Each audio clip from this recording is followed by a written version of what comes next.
根据美国约翰斯霍普金斯大学公布的数据，截至北京时间今天16点，美国累计新冠肺炎确诊病例达3870万7475例，累计死亡病例超过63万例，达63万6720例。而美国则创纪录的接近70万例，平均每1秒钟就有超过4名美国人感染新冠病毒。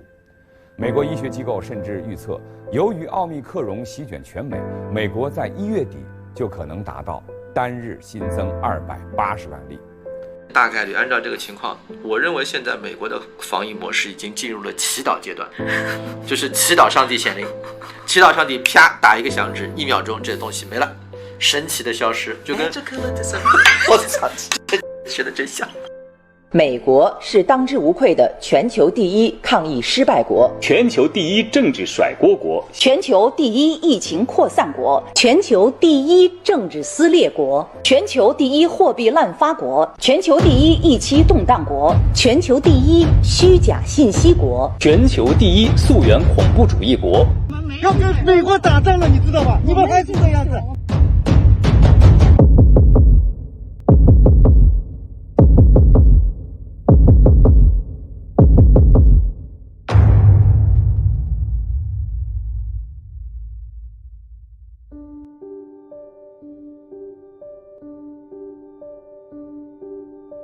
但这个3亿3千万人所谓的民主国家，这个超级大国，到3月8号才检测了1707人，疫情爆发后多少天都过去了，连检测所需的试剂1%都没有准备好。美国疫情就是一笔糊涂账，事实胜于雄辩，公道自在人心。彭斯副总统吧，就是把那个伤势当喜事说了嘛。他说这个感染数上升了，但是有个好消息啊，说是这里面多半是年轻人，不像我们这么重视，就是把它当一个大号流感来看待了，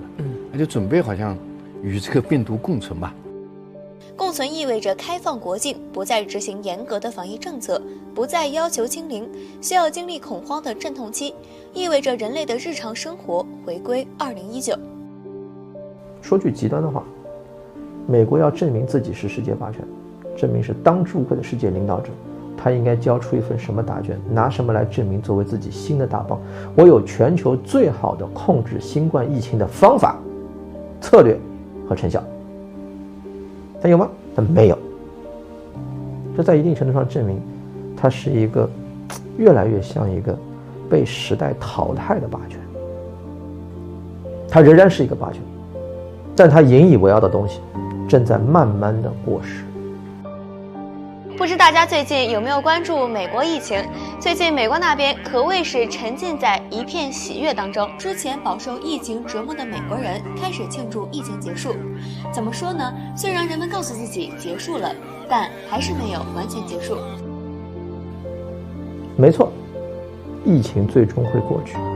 我也同样可以说一句，按照现在这个样子，疫情过去之后的世界，美国的霸权的硬实力，它的航母战斗群，它的金融体系，它的先进的科学技术，不会受到什么实质性的影响。但是霸权的心理认知和大家对于美国这个国家的印象已经发生了某种无法改变的变化，这个对世界历史来说也是一次极为深远的影响。人类历史上大的疫情可以改变历史进程，我的判断是今天这场疫情也将改变历史进程。我们正在经历100年未有之大变局，我们正在见证世界历史的大转折。人类历史发展进程中总有一些关键的时刻，可能只有几天或者几个月，